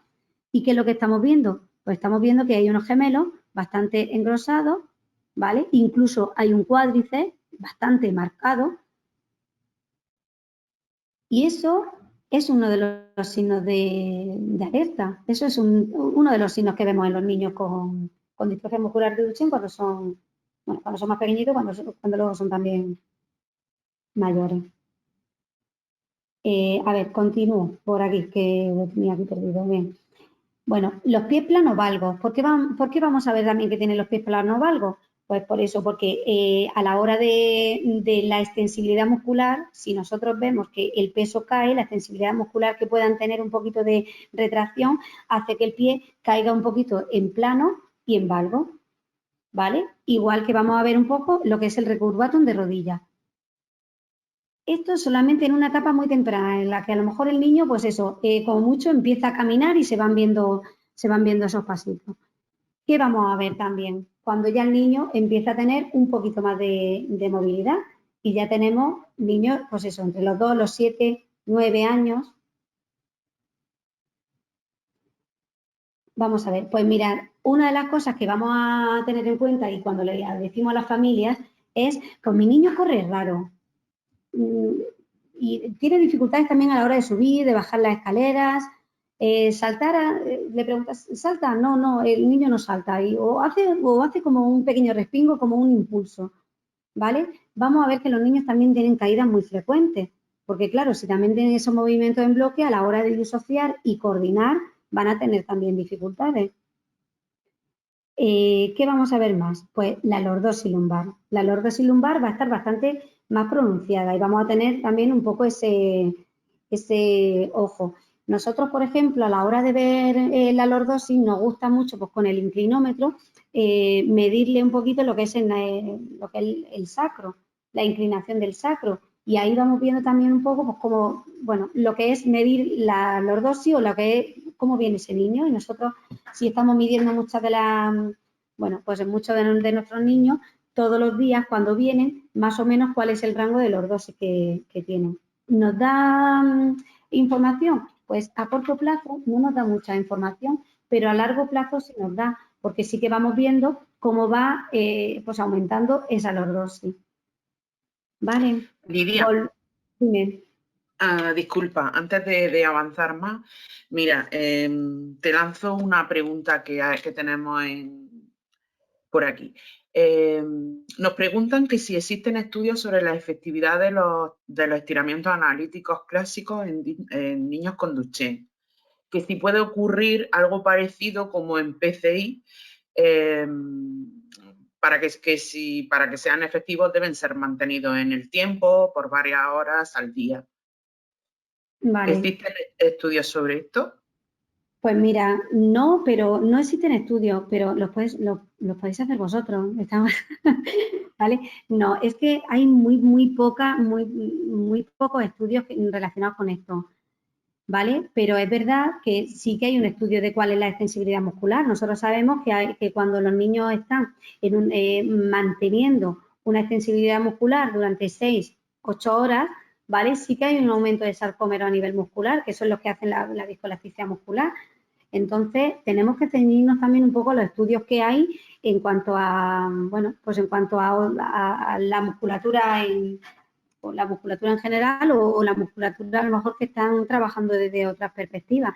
Entonces, sí hay indicación, ¿vale? Iba a decir, no hay evidencia científica porque yo no he visto ningún artículo así, pero sí es verdad que desde la parte de medicina de rehabilitación física es el protocolo que hay, ¿vale? Entonces, el protocolo que hay es ayudar al mantenimiento de la extensibilidad muscular con DAFO. Entonces, muchos de los niños llevan los DAFOs para tener esa extensibilidad. ¿Qué es lo que ocurre? Porque estos chicos, chicos es como bueno, pues es como, bueno, pues lo intentamos, ¿no? Vamos a poner los DAFOs y vamos a ver si los niños pueden estar de 6 a 8 horas teniendo los DAFOs. Y bueno, ¿qué nos encontramos? Pues que los niños cuando Yo, por cuando ejemplo, hablo de mi experiencia como mamá de un chico con Duchenne. A él se lo prescribieron de recién diagnosticado, tendría como 2 años y medio, y a los 3 y medio ya le fueron prescritos los DAFOs, y la verdad que era muy colaborador, y mientras que fue pequeño, vamos, dormía con él toda la noche, era un encanto. Pero luego ya cuando ya ha sido más grande, que ya tiene 15 años, bueno, va a cumplir 15 años, pues ya no hay Dios que le ponga los DAFOs. Pero en todos esos años en los que sí lo permitió, la verdad que la retracción la hemos llevado muy controlada, apoyaba muy bien el pie, pero eso. Ahora ya sí tiene un poquito más de retracción, pero porque ya no hacemos esa puesta nocturna de esas horas recomendadas. Claro, pero bueno, ¿qué es lo que yo iba a decir? Pues mirad, dos cosas ahí que lo voy a anticipar porque creo que es mejor hablarlo justo en el momento en el que tenéis esas preguntas. ¿Qué es lo que pasa? Que al final los niños sí que tienen ese tono miopático. Entonces, muchas veces los niños se ponen los DAFOs y están empujando dentro del DAFO, ¿vale? Entonces, pues también hemos tenido momentos en los que el hecho de empujar dentro del DAFO, incluso hacer esa posición un poquito de garra de los dedos, pues nos hemos encontrado con varias dificultades, ¿vale? Asociadas a eso. Pues, por ejemplo, inicio de fascitis plantar, ¿vale? Incluso luego también, pues, inflamaciones incluso del tibial posterior por intentar compensar un poquito hasta periostititis. Entonces, pues, yo creo que pues, como en parálisis cerebral, pues hay una evidencia, se tiene que ir por ahí, pero no nos empecinamos siempre en que como esa evidencia está por ahí, pues vamos a trabajarla desde ahí, sino que vamos a ver también un poco cómo están. Pero es verdad que el estiramiento mantenido es el que realmente hace el mantenimiento de la extensibilidad. Y luego, otra cosa también es el hecho de utilizar los rangos articulares máximos, ¿vale? Entonces, si hay un niño que sí que puede utilizar, imaginaros en una reeducación de la marcha, ¿vale? Si nosotros vamos trabajando y vamos viendo que trabajamos el contacto inicial y que todavía se puede ir realizando el contacto inicial haciendo flexión dorsal, pues ahí estamos trabajando también un estiramiento, ¿no? Al final, en la flexión dorsal estamos activando todos los flexores dorsales y estamos elongando esos flexores plantares.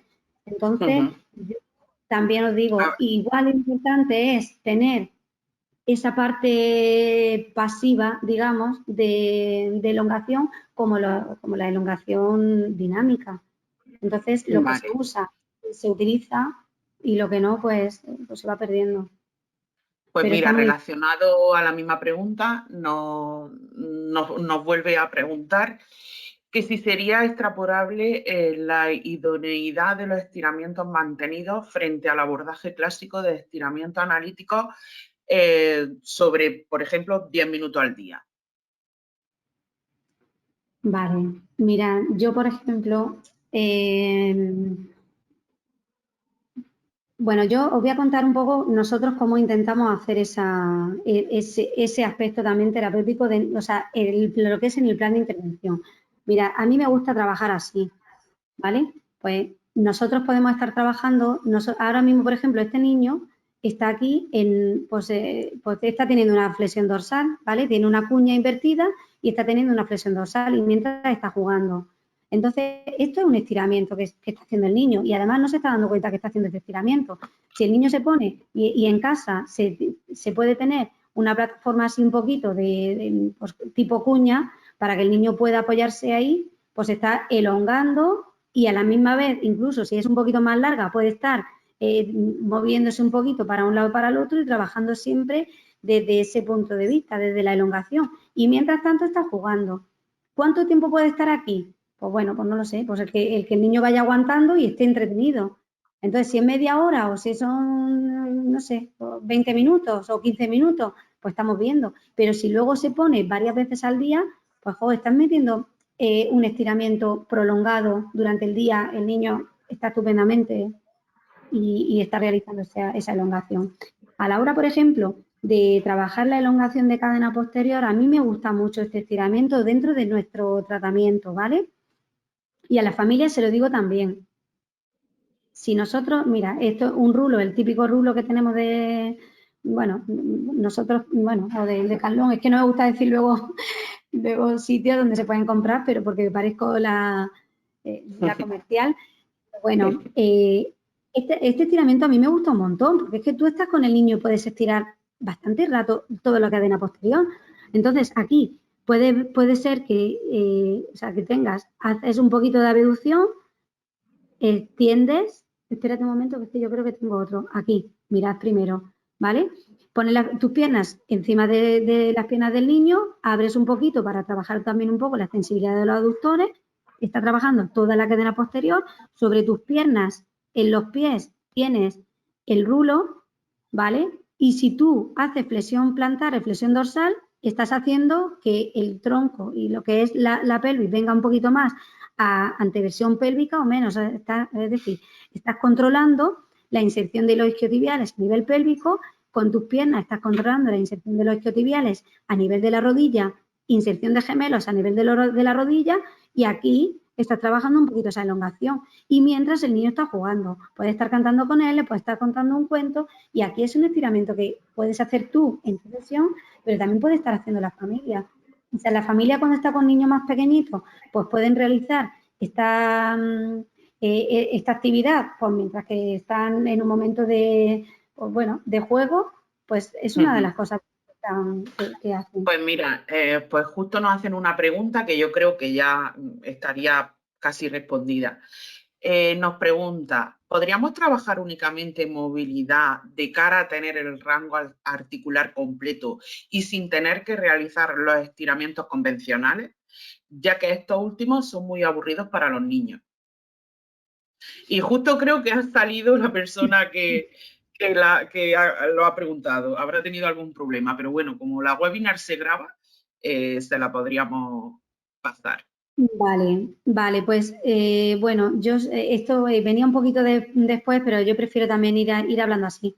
Yo creo que esto es mucho mejor, más divertido para el niño, y entonces estamos realizando los estiramientos. Es que los estiramientos les vienen fenomenal, pero si nosotros trabajamos esto, además de trabajar lo que es un estiramiento más dinámico, pues yo creo que, bueno, es darle mayor soporte al niño y además de una manera lúdica, divertida, que se lo pasen bien, ¿vale? Estaba viendo también un poco, porque es que tengo, pero no lo tengo aquí, yo creo, no. Porque tengo pues por ejemplo, hay muchos niños que nosotros le enseñamos, me lo voy a explicar aquí, aunque me hubiera gustado enseñaros el vídeo, pero bueno, como tampoco teníamos mucho tiempo, me he quedado así. Y tengo muchos vídeos de niños para hacer cosas ellos solos en casa, que sean cosas para trabajar en esta parte de elongación y buscando por una buena higiene postural para su cuerpo específico, específicamente. Entonces, mirad, muchos de los niños decimos, mira, te puedes sentar en el suelo. Entonces pueden estar sentados en el suelo, incluso pueden tener sus dafos puestos. Entonces, se sientan en el suelo apoyados en la pared, con el dafo puesto y el juguete en medio. Ya pueden estar jugando ahí un ratito, o incluso puedes ponerle una mesita de estas de camping encima y ponerle la tablet y que esté jugando a la tablet. Y está en una elongación de la cadena posterior, entretenido, y está en casa. ¿Vale? Porque una de las cosas que sí tenemos que ver también y tenemos que tener en cuenta en la extensibilidad que nos hacen los DAFOs es que no controlamos gemelos. Un DAFO solamente está controlando sóleo. Entonces, vamos a tener un poco eso en cuenta. Si ahora mismo vemos que nuestro niño solamente tiene influencia de gemelos, no tiene influencia de sóleo, y le vamos a poner un DAFO en el cual solamente se va a estirar sóleo, pues no sé qué sentido, o sea, qué sentido tiene, ¿no? Entonces, pues tendríamos que ir buscando la manera de elongar también la parte de la rodilla, puesto que los gemelos son biarticulares. Me encanta que me hagáis preguntas, porque es que esto yo creo que también es mucho más divertido, menos aburrido. Sí, además que Lidia, para ubicarte un poquito en el tiempo, que llevamos como una hora, bueno, son las 7 menos 10, para que te haga una idea. Vale, pues ya está. No, vamos a terminar un poquito esto, que era lo importante con la maniobra de Gower para que lo vean, y yo por mí, si queréis, lo dejamos, ¿vale? Bueno, vamos a ver, esto os lo voy a poner aquí, porque yo no sé, una de las cosas también que vemos en nuestros niños, ¿vale? Siempre en un desarrollo normotípico, si es que al final me enrollo como las persianas, Carmen, lo siento mucho. Nada, Claro, por eso. tranquila. Pero bueno, en un desarrollo normotípico, ¿cómo vamos a ver que el niño se pone de pie? Pues muchos de los niños se ponen en cuadrupedia, y de la cuadrupedia pasan a posición de oso, y de posición de oso suben arriba, ¿vale? A la bipe, antes de utilizar las posiciones intermedias como es la posición de caballero. Pero, ¿qué le ocurre a nuestros niños? Entonces, nuestros niños, digamos que tienen como ese recorrido y no pasan por las posiciones intermedias. Por eso es importantísimo trabajar esas posiciones intermedias. Y vamos a ver cómo es la maniobra de Gower, que la he encontrado aquí en YouTube. Fijaros que es que está también. Entonces, pero me resulta bastante interesante para que también la persona que no lo haya visto o no sepa cómo es, pues pueda ver un poco. De hecho, esto es una de las pruebas de la escala de la North Star. Nosotros vamos viendo también cuál es el tiempo que tardan los niños de pasar de tumbado a de pie, ¿vale? Perdonadme una cosa, en la escala solamente se mide el tiempo. Evidentemente nosotros tenemos que tener pruebas objetivas y medir el tiempo porque es importante, pero lo que tenemos que tener en cuenta también es la calidad, porque nosotros para eso también trabajamos. Es verdad que hay evidencia científica, pero el razonamiento clínico no nos lo puede quitar nadie, ¿no? Y ese razonamiento clínico pues tenemos que verlo también en el movimiento que nosotros vemos y evaluamos en el niño. Fijaros cómo se va poniendo, ha pasado de supino a prono, de prono pasa a cuadrupedia, una cuadrupedia que no es una cuadrupedia buena, no es una cuadrupedia estable. Vamos a ir buscando, ¿por qué digo que no es una cuadrupedia estable? Porque cuando luego llega ya y se pone, aquí notamos, o sea, aquí ya simplemente ver esta imagen, estamos viendo la sensación de debilidad. Pero ¿qué ocurre aquí en cintura escapular? La cintura escapular está muy débil, tiene mucha falta de estabilidad. Los codos sí los extiende bien para buscar apoyo de hueso contra huesos, ¿no? Sin la intervención del bíceps y del tríceps braquial. Y igual en las manos. Las manos también hay unas determinadas edades en las que empieza a haber contracturas, pero ¿cómo se empieza? Porque aquí los niños son mucho más estables cuando tienen la mano un poquito más con el puño cerrado. Fijaros cómo va a posición de oso, ¿vale? Va buscando venir hacia adelante, aquí se queda, y vamos ahí, cómo se apoya en la rodilla, y fijaros cómo incluso se impulsa un poquito para subir. La voy a poner directamente, completamente, esto lo ponéis en YouTube y ocurre, os sale. Lidia, mientras que está pasando el vídeo, nos lanzan otra pregunta.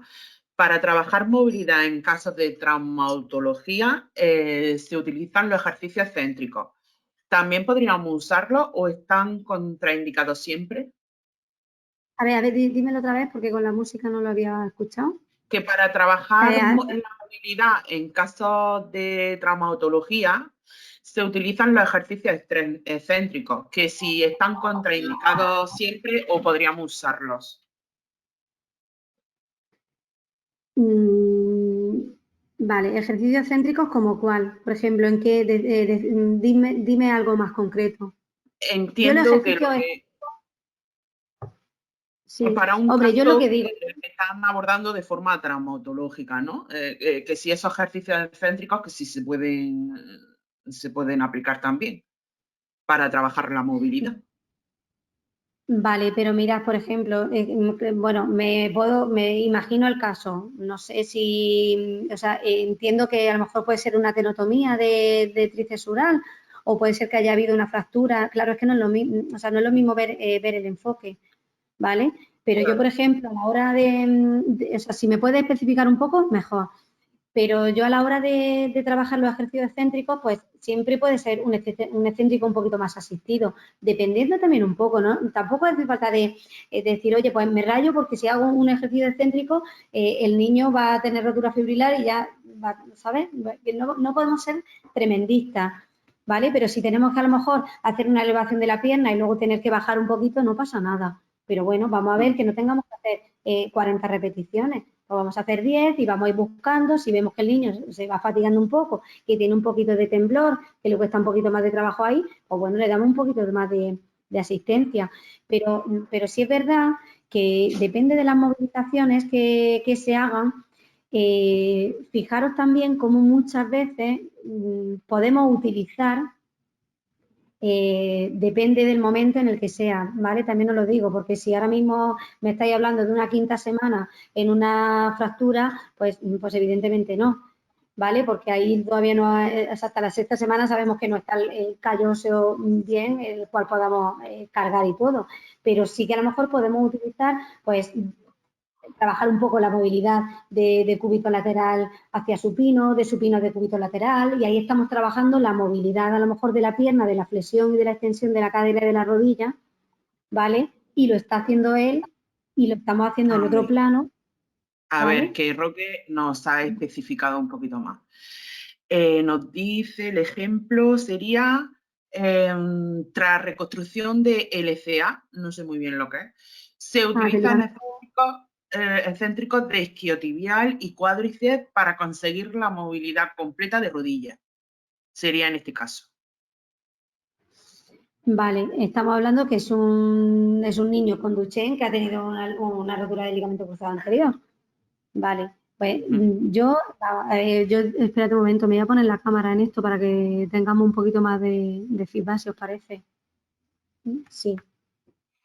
Vale, yo en este caso sí es verdad que, bueno, porque tendríamos que verlo, pero yo creo que tienes que valorar tú exactamente. No pasa nada por hacer ejercicio excéntrico. Lo que no podemos es repetir o hacer también con, pues, por ejemplo, con mucho peso a la hora de hacer un ejercicio excéntrico. Ahora mismo, si es un niño que tiene un ligamento cruzado anterior, que me imagino que el cuádriceps estará muy debilitado, pues vamos a ir poniendo un poco también en la balanza, pues cómo poder fortalecer ese cuádriceps o fortalecer esos isquiotibiales, ¿vale? Pues de una manera, o sea, primero de la mejor manera posible, haciendo isométrico, haciendo isotónico a lo mejor, y luego viendo los excéntricos. El excéntrico es el que le va a dar al final lo que es la mayor estabilidad y la mayor fuerza a lo mejor de esa musculatura, valóralo, a ver cómo está. Yo no creo que sea o todo blanco o todo negro, ¿vale? Creo que ahora mismo, pues cuando tú lo valores al niño, si lo puede hacer y puede hacer unos cuantos, pues fenomenal. No te ciñas ahí a hacer continuamente. Vale, mira, por aquí tenemos a Marc. Hola Marc, es uno de nuestros chicos con Becker, adulto, y nos comenta en fin, que esa maniobra que es la que más dificultades tiene. Vale, ¿te refieres a la maniobra de Bower, la que estábamos viendo, Sí, más? que es la más difícil de hacer y que, en fin, pues porque están implicados la mayoría de los músculos del cuerpo. Y nada, que nos ha dejado por aquí su comentario. Gracias, Marc. Mar, muy bien. Me encanta. Aprovecho para saludarte. Sí. También por aquí nos dicen, a ver, espérate, que yo había leído por aquí algo y ya se me ha perdido.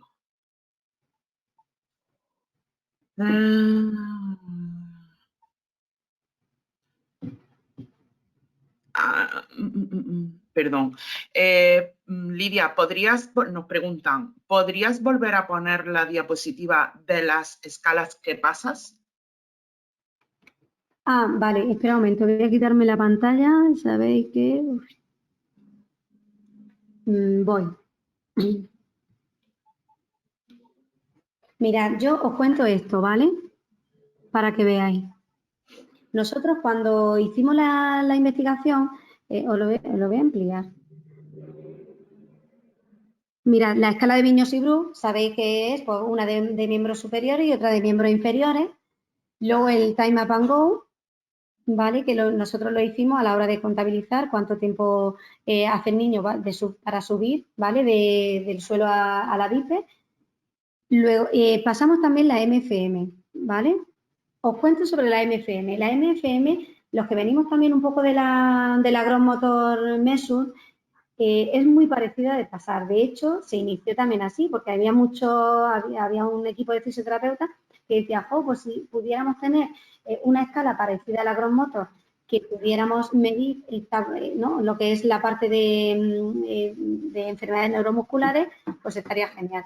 Entonces, hubo una serie de fisioterapeutas pues, que realizaron esta escala y está muy bien, pero es verdad que es más tediosa, es un poco tediosa de pasar. Tediosa me refiero a que al final pues te echas tu media horita, la echas.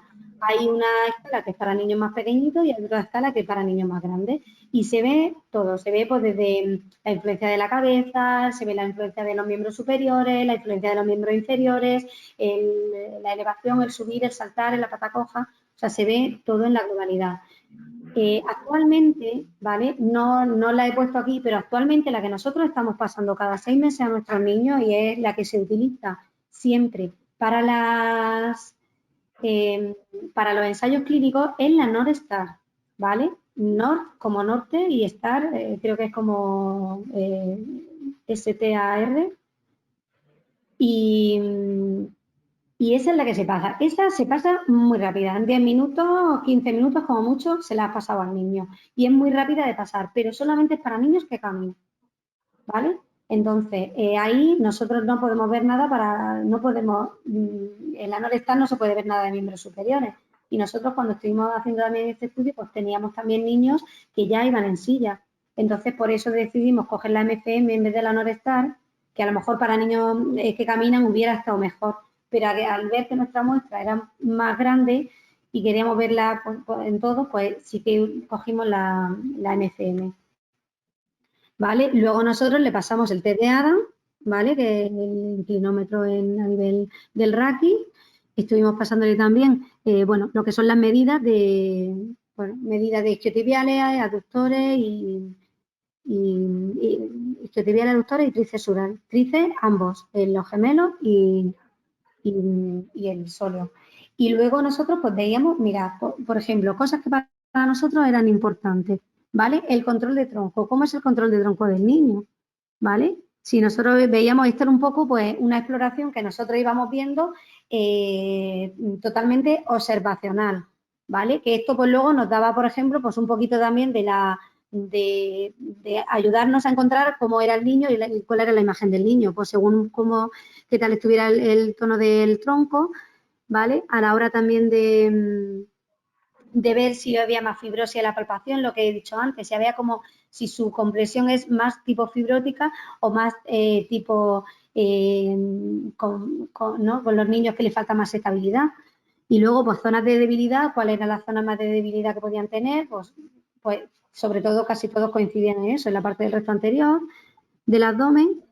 Y bueno, y una cosa importante que lo tengo aquí, hijo, chicos, lo siento de verdad que es que lo tengo que ampliar porque es que no, no veo mucho. Y, ¿qué es lo que teníamos en cuenta? Pues me pongo la cámara otra vez, ¿vale? Creo, no sé, me la he puesto, no sé si me veis ahora o no. Sí, te vemos, Lidia. Pues nada, una de las cosas que nosotros vimos en los niños es la alteración sensorial, ¿vale? A nivel táctil. Hay muchísimos niños con Duchenne que no les gustan la gomilla de los calcetines, de los calzoncillos. Si, por ejemplo, es invierno y tienen dos mangas, como la manga de abajo esté un poco arrugada sobre la de arriba, tienen son muy maniáticos con eso. Realmente es que tienen una alteración. A nivel sensorial tienen muchas dificultades. Sí. Pero vamos, si me preguntas ahora mismo por una escala, la NorStar, ¿vale? Que no es la que nosotros pasamos. La NorStar esa sí tienes que pasarla. Y además está muy bien pasada cada y un control de nuestros niños.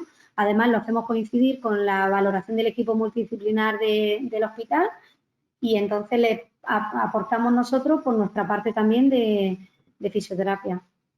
Claro, Entonces, es que eso también es muy importante, que la figura del fisioterapeuta pueda estar formando parte del equipo médico de todas las especialidades multidisciplinares que tienen que ver al paciente, porque soy una figura súper importante que debéis también formar parte. Disculparme que me falta una prueba importantísima, que es el test de los 6 minutos. El test de los 6 minutos nosotros también lo pasamos cada 6 meses y vamos viendo exactamente cómo van. Vemos también, pues, bueno, lo que es la saturación y la frecuencia cardíaca, que fijaros que hubo una de las cosas que nosotros nos dimos cuenta y estuvimos hablando con los cardiólogos, que pues eso, que cuando ya empiezan a tomar la medicación del corazón, pues es verdad que a nivel de las pulsaciones no suben mucho de pulsaciones, o sea que son bastante más mantenidas, aunque el niño tenga esa fatiga y se le vea que ya está fatigado, a nivel de de las pulsaciones no tienen un aumento excesivo. Mira, Lidia, antes de que pase a otra cosa, pues que como por último nos dice Roque, que nos estaba comentando lo de los ejercicios céntricos, bueno, lo primero que te Y daba las gracias por la respuesta, que tal vez el ejemplo que ha puesto, que no ha sido el mejor, que lo que quería decir es que un chico con acortamiento de tricesural, si el excéntrico de esa musculatura podría estar indicada de cara a disminuir dicho acortamiento. Vale, pero lo dices en plan por trabajar la elongación desde el excéntrico. Yo, vamos, yo ahora mismo, yo digo un poco, es verdad que evidencia científica de esto no hay, ¿vale? Entonces, por eso, al final, ¿qué es lo que tenemos que hacer? Pues tenemos que decir que tenemos que intentar trabajar un poco sobre el sentido común, pero la mayor eficacia que hay, no solamente en Duchenne, sino en otros niños, es como ha dicho la compañera anterior, es mantener durante mucho tiempo y luego utilizar esos rangos también. O sea, muchas veces nosotros lo vemos también a la hora por ejemplo, o sea, yo siempre pongo un poco ese caso. Las niñas, por ejemplo, que hacen gimnasia artística y gimnasia rítmica y todas esas cosas, ¿cuánto tiempo dedican a la flexibilidad? Pero ¿cuánto tiempo dedican al movimiento activo? A lo mejor dentro de un entrenamiento, ¿vale? Utilizan la flexibilidad. Imagínate un entrenamiento de 3 horas, a lo mejor hacen flexibilidad durante unos 15 minutos, pero el resto del tiempo hacen una actividad. Si nosotros, por ejemplo, las niñas están haciendo una elevación de la pierna, pues al final están elongando isquiotibiales. Entonces, durante mucho tiempo de manera activa. ¿Por qué? Porque están contrayendo la parte agonista, elongando la parte antagonista. Hablamos ¿no? de la innervación recíproca. Entonces, para mí, por ejemplo, tiene mucho más sentido el trabajar la actividad que el trabajar a nivel excéntrico, ¿vale? Puesto a que el excéntrico al final es donde sufre un poquito más la musculatura. Pero si te refieres a hacer a lo mejor un estiramiento posisométrico, pues bueno, se puede hacer. Pero yo, por ejemplo, trabajaría mucho más eficaz desde la actividad y desde una elongación dinámica y luego, teniendo un tratamiento postural de horas mantenidas, a trabajar 10 minutos, ¿no? Un excéntrico, Roque. Pues mira, Inés también, hablando sobre los ejercicios excéntricos, nos dice que ella entiende que la mayor fatiga, acerca de los ejercicios excéntricos, comprendo la mayor fatiga, pero tiene muchos beneficios que pueden resultar interesantes, como el aumento de la elasticidad, las mejoras de la propiocepción. ¿Podrías indicarnos en qué casos esto es una contraindicación importante? Gracias. Pues mira, a ver, por ejemplo, hay muchos compañeros fisioterapeutas que me han dicho, es que he estado, mira, 20 minutos de la sesión estoy trabajando el subir y el bajar escaleras, ¿vale? Pues entonces, pues yo me refiero también un poco a esos casos, no es porque haga un excéntrico, los niños tienen que subir escaleras y tienen que bajar escaleras, pero no vamos a ponernos a hacer 40 o 50 series de hacer como sentadillas con los niños, ¿no? Para ir trabajando esa bajada y ese freno. ¿Por qué? Pues porque es lo que decimos, no tenemos unas fibras musculares que son buenas. Imaginaros cómo es la musculatura de los niños, ¿vale? Que hay mogollón o sea, las roturas fibrilares se van juntando y se hacen como una fibrosis. Y tenemos menos fibras y imaginaros si contásemos que hay 100 fibras, ¿vale? Bueno, así, pero bueno, para poder entenderlo. Si hay 100 fibras y vamos teniendo una rotura fibrilar, pues venga, hemos roto 5 y por aquí otras 5, por aquí otras 5, pues venga, pues ya no tenemos 5, tenemos 75. Entonces, ¿qué es lo que ocurre? Lo que ocurre es que tenemos un músculo que tiene toxina dentro porque hay fibrosis en ese músculo, ¿vale? Luego tenemos la debilidad que produce, la patología y luego tenemos la falta, la debilidad y la falta de fuerza. Entonces, si tú te pones sobre un músculo débil a trabajarlo mucho, es igual que ponerte a hacer ¿vale? Hacer ejercicios resistidos con pesas. Pues yo tampoco lo haría. ¿Por qué? Pues porque es más fácil hacerlo. Ahora, que no quiere decir que no se pueda hacer. Tú lo puedes hacer, pero claro, pues tienes que medir muy bien cómo se hace y cómo lo estás haciendo y que el niño lo compense y cuántas repeticiones vas a hacer. Entonces, nuestra opción es hacerlo de otra manera.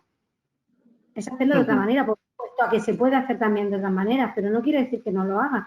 Eso es un Claro, estudio. está claro, Lidia. Siempre desde el punto de vista de que se le dé el peor, o sea, que no haya consecuencias que sean demasiado importantes con la musculatura de estos chicos. Así que esa ha quedado completamente clara tu postura. Efectivamente, porque al final, perdona Carmen, hay una ausencia de la distrofina y entonces, Efectivamente. ¿qué Lo que pasa? Que tratamos, ellos tienen no una hay manera ausencia de de... distrofina, que lo que hacen es que sus células musculares envejezan prematuramente, que se rompan muchísimas fibras musculares y entonces tratamos de evitar este tipo de ejercicios para mantener lo máximo posible ese músculo de forma saludable y abordarlo desde otras áreas de las que se piensa que es menos, no agresiva, pero bueno, similar. Sí, pero bueno, sí es cierto. Mira, Sandra nos dice, cuando hay una retracción de la rodilla acentuada, ¿qué tipo de estiramiento o ejercicio es más adecuado? Porque, claro, pasan mucho tiempo sentados. Te refieres, yo me imagino que sería de flexión de la rodilla, ¿no? Lo que es tener la retracción, ¿no? Sí, claro, sí. Retracción de rodilla, pues será que no tiene su máxima elongación. Claro, voy a quitar un momentillo la cámara porque es cierto que yo tenía aquí, a ver si lo encuentro, un momentito. O yo sé que estoy compartiendo la pantalla con todos vosotros, pero a ver, Duchenne, y aquí nos vamos, me tengo que poner. No, perdón, me he equivocado. Atrás.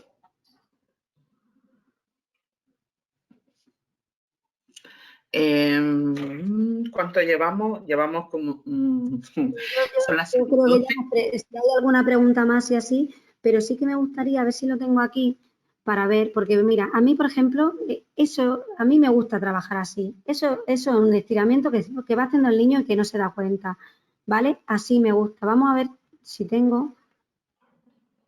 Jo, no lo tengo, me eché la mano. Es que yo tengo estiramientos de los niños con los niños que los hacen solos. Entonces ellos llegan, se ponen a jugar y van trabajando. Entonces, para mí la sentada larga es o sea, la sedestación larga al final estás elongando toda la cadena posterior. Entonces, depende de cómo esté ese niño y de la retracción que tenga. Si pudieras ponerle una sede larga y estar tiempo en sede larga, sería fantástico. Nosotros ahora mismo tenemos un niño que vamos a hacerle un programa de sede larga, porque al final, pues cuanto más tiempo esté con toda la cadena posterior elongada, pues mejor. Y ya empezamos a tener una flexión de la rodilla. Pues bueno, vamos a intentar mantener durante tiempo esa sedestación. Que no, pues entonces nos tenemos que ir a una sede corta y ponerle algo debajo de las piernas a lo mejor para ir elongando, ¿vale? Para ir haciendo que haya un poquito más de extensión de las rodillas, lo máximo posible, ¿vale? A la hora también de trabajar luego pues, activamente la extensión de la rodilla. Muy bien. Bueno, Lidia, no te preocupes. Eso nos da para otro, porque es verdad que Nada, mira, me voy a poner yo también ya por aquí para despedirnos. Que nada, que cuando tenga el vídeo, no te preocupes, que yo se lo hago llegar a la persona que nos lo ha pedido. Así que, bueno, pues yo creo que ya deberíamos de dejarlo aquí. Son las 7:15. Así que muchas gracias a todos por vuestra participación. Es un placer para nosotros teneros por aquí porque sois los que estáis día a día con nuestros chicos y en fin, y compartir todos estos aspectos es súper importante. Os invitamos a la participación en nuestro Congreso Internacional, que seguro que compartir todas estas experiencias también os viene súper bien. Y nada, lo dejamos aquí por hoy. Muchas gracias por vuestra participación. Vale, yo también me sumo al agradecimiento y me subo también un poco pues a esa importancia de la fisioterapia. Yo creo que no nos damos cuenta de lo importantes que somos para nuestros niños bueno, quería sí darle el valor a nuestro trabajo porque realmente ahora mismo la mayor evidencia científica que hay de frenar un poco lo que es la enfermedad de Duchenne es el tratamiento farmacológico y el de fisioterapia. Así que yo os animo a que estemos todos ahí y que, vamos, yo pues he tenido la suerte de conocer a muchos niños y estar ahí, pero que me pongo un poco también a disposición vuestra y quien quiera colaborar, estamos totalmente con los brazos abiertos. Vamos a celebrar este año ese primer workshop y nada, esperamos poder teneros a todos y vamos a introducir alguna novedad de algunos estudios que se están haciendo de fisio con un tipo de máquina y bueno, pues nos gustaría también, pues eso, trasladar la información, que estéis al tanto y pues que podamos estar en contacto. Muy bien.